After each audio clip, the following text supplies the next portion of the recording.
Welcome, Dr. James Beckett, Sports Card Insights. I'm here with Dane Coenen. We're going to do dueling questions. This is actually the second part.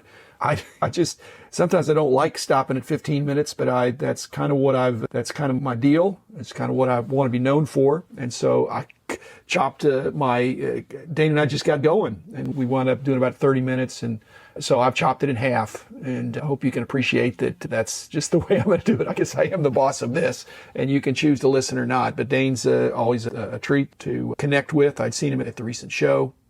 Always got on a roll, and he had some good questions. And instead of editing it into 15 minutes, I thought there's probably a couple episodes worth. So thanks, Dane. Thanks, sponsors, Topps, Panini, Upper Deck, Heritage Auctions, Huggins & Scott Auctions, Burbank Sports Cards, Mike Stadium Sports Cards, ComC, and Beckett Media, Beckett Grading, Beckett Authentication. So had a good time recording that. The dueling questions format is always, I won't say it's always tricky, but it's always dynamic. And like I said, you can't always stop at an exact 15 minutes.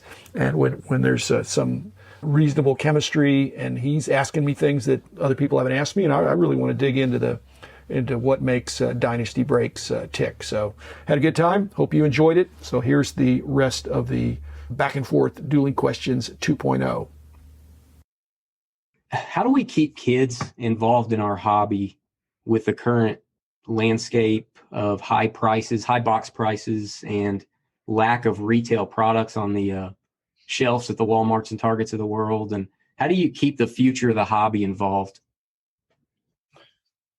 Okay, there's no rules when we have these questions. And when I've been watching the political correspondence, they ask the candidates questions and they never answer the question. So I'm going to answer your question like a politician would. And that is that, what if you, as a breaker, were to say, you know what, we're going to have one break every other Tuesday or something that's only for kids.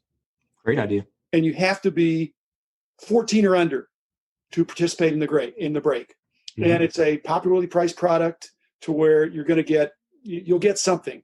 So it maybe not the most expensive thing, but it's something that's a kid-friendly product. Right. Okay, so my question to you is, which now my turn, is what do you think would happen if you tried to have a break that was restricted to 14 and under with excellent pricing, and that you're really trying to promote the hobby and trying to get kids? Do you think anybody would game the system? What do you think would happen? We generally have an 18 and over rule just because we don't want young kids to get a hold of their parents' credit cards and come into a break or anything like that. I think we would let the parents buy them in. I think it would go great. I don't think our customers would abuse the system. One thing we do is the breaks where there are a few breaks we have where base cards don't all ship. We try to make team bags, take them to the YMCA, Boys and Girls Club, Little League, try to do that to keep kids involved. But that's a great idea. If we should do that, actually. That's a great idea. As far as keeping the only thing, it's the verification. You have to show your mugshot or your participation. You have to have your small person next to you. To be a rent-a-kid or something but if it's a good deal for the kid, it's going to be a good deal for the dad or the uncle or whatever. But I hear you. I'm going to do more episodes about getting more kids involved. I really think there's got to be some products just made for kids. But then you got to, if the big kids don't want them, then the little kids say, why am I getting this? No, it's only for a small kid. You got to have lower price points, I think. You got to have lower price points, and you got to have something where kids want to get a complete set. And like I said, I think I did something about this. There needs to be some inserts, some parallels, some things that so kids can learn about the hobby. Not as autograph heavy and hit I heavy. think autographs in the game use, that's what gooses up the price. Yep, that's true. There's some expense of serially numbering cards, but if there's no extra stuff on them, it's just a printing technique. It's not acquiring assets like they call them. Right. Okay, my turn. What was your goal when you went to the show recently? My goal was, I had several goals. One was get out of the house. With my wife's permission to get out of the house. Okay. I also called Doctor. I'm Mr. Dane. She's Dr. Coenen. All right. Are you, your wife, is that how it works with you? She calls me Dr. Beckett. No, just kidding. Yeah, she calls me sweetheart or love or honey or whatever, something endearing, not Dr. James Beckett. That would be good. All right. But yeah, I got out. I like to do shows for our buyback products versus buying everything online, buying things on eBay. I like to buy cards where we repack cards, vintage, not 80s, 90s, modern cards. We buy all kinds of stuff, multi-sport for our buyback products. So that's the first thing. And then I wanted to pick up some Michael Jordan cards. That was my next goal, if I could find any at a reasonable price. Were you successful? The reason price part. Not as successful as I wanted. I feel like the prices at the show, you could definitely tell they were a little hefty on some things. It was a healthy hobby is what I learned. There was a lot of money changing hands at the show, a lot of Luka cards changing hands, a lot of Trae Young, and the basketball was fueling the show is what I learned. And we all knew that, but seeing it happen right in front of me, everyone was selling out of these players and not at cheap prices either. So, yeah, when I was there at the show, I realized that there'd be a box or a display of football, baseball, basketball, and I'm becoming more of a contrary. I avoided the basketball. Everybody's looking at the basketball. Then I think, well, I'm going to look at the baseball or the football. And so there were some good deals. I think the basketball was picked over. The prices have gone up. And I'm just thinking, if other people zig, I'm going to zag. So I'm going to go where the action isn't, which is the opposite of what many podcasters tout. But I have fun with that. So I was looking at a football box and nobody disturbed me for a long time. So right. There was not competition for that space. But basketball's sure scorching hot. And my ticket rep called me, and I think he's going to be explaining to me what's going to happen this season in terms of my seats. They're probably going to go up in price, would be my guess. I already paid. You already did? Okay. I got a season ticket, but on the other hand, so I'm already paid, but I think they're going to want to tell me that they're not going to be opening some of the games, or there's going to be restrictions in some way. So spacing. Whenever somebody calls you and they won't leave you a detailed message, they just say, hey, you need to call me back. I got some important information for you. You think it's not 100% positive, Dane. No. It can't be. No. It can't be. Okay, your turn. All right. I actually have two more questions. Does Barry Bonds belong in the Major League Baseball Hall of Fame and others like him, so to speak? I think Barry Bonds, Roger Clemens, and others, I think they're eventually going to go in. Those two guys, they've got the hardware that they were the best.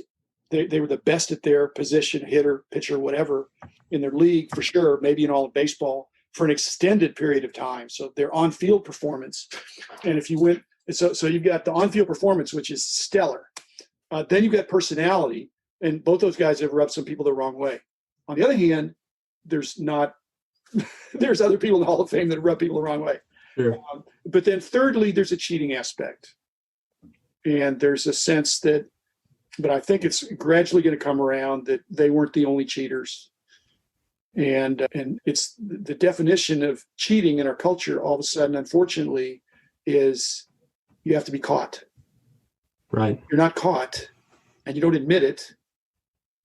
But there's a lot of suspicious circumstances. You're innocent until proven guilty, but then there's witnesses and all that stuff. So I think Barry's going to eventually get in. I think it may even be that Pete Rose eventually gets in.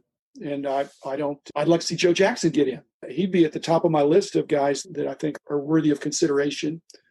And the sports card insight in that is that people can be betting for or against those players of whether they're going to. Joe Jackson can't go up. He's already as hot, super hot. That won't affect him. Dale Murphy, if there was a nice guy aspect, he's first ballot.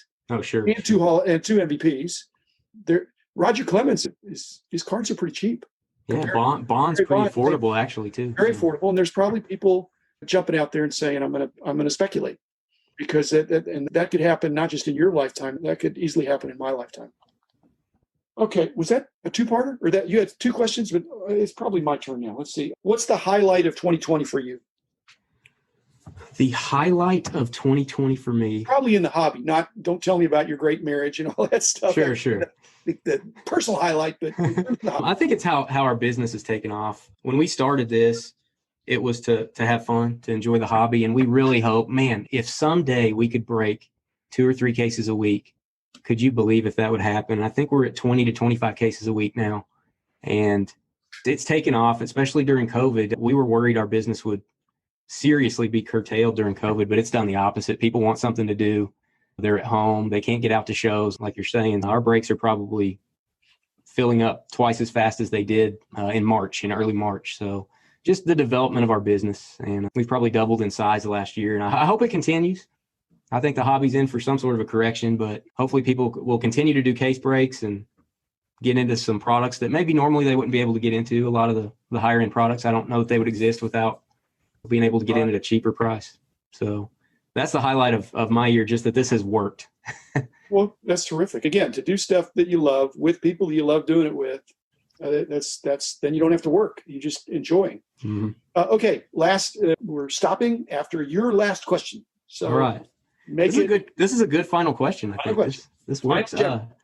Do you plan on wrapping up your podcast at 1,000 episodes? And if you do, what is the next chapter in the hobby for Dr. Beckett? Or is there any hobby box? I can't believe that there would be, but is there any box in the hobby you haven't checked that you want to check? Another illegal compound question, Dane. Let me just, we don't have time for that. This is me telling you my life story in advance before it happens. Sure. I can't do that, but I can say, I can address the 1,000 episode thing. The 1,000 episodes is basically giving me permission to stop or slow down or change at that point, because I'm a little bit of a complete set guy. As I said, I don't think I'm obsessive, but I'm compulsive. If I say I'm going to do something, I want to do it. So if I were to say, I'm going to do 1,000,000 episodes, that wouldn't be me. That would be like an exaggerating guy. So I'm doing 1,000. That it doesn't sound so lofty now that we're in the 300s. But when I started 1,000, most podcasts, the average podcast makes 7 episodes and then withers. Okay. So we're in the 300s and I'm having fun. But at 1,000, will I stop cold turkey?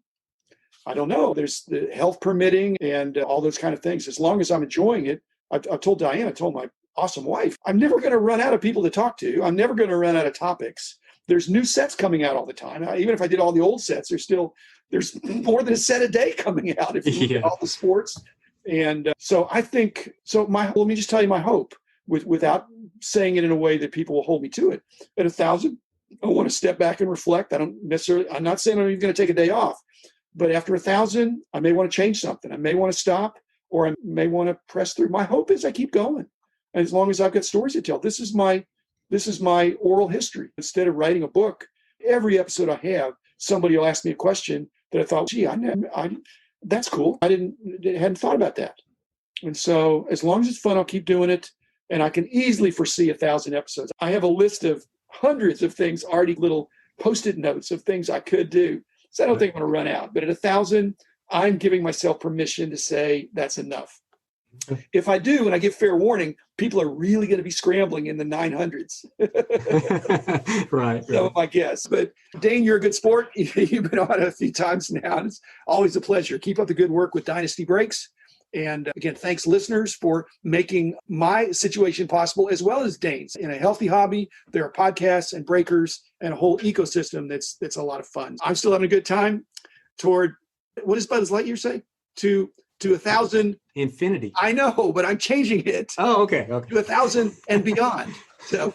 So I'm not Buzz Lightyear, and I'm dating myself from when my kids were small. But okay, thanks, Dane. Thanks, listeners. I'll be back again tomorrow with another episode.